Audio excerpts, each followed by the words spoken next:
देखा ई मौसम बड़ा सुहावन बा। हर लागता केतना मनभावन हो गईल बा सबके नजर में। एक हमारा भैया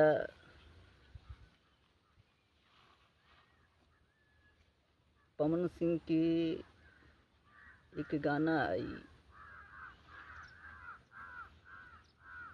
आप लोग के सामने पेश करने जा रहे हैं। और वो गाना बहुत आप लोग के ठीक लगी ना ठीक लगी तब आप लोग हमरा की क्षमा करिए।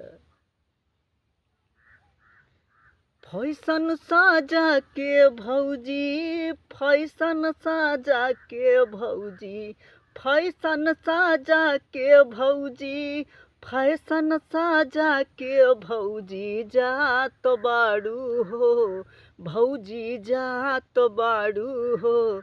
कि जब से भैलू मास्टराइन नाला जात बाड़ू हो, कि जब से भैलू मास्टराइन नाला जात बाड़ू हो।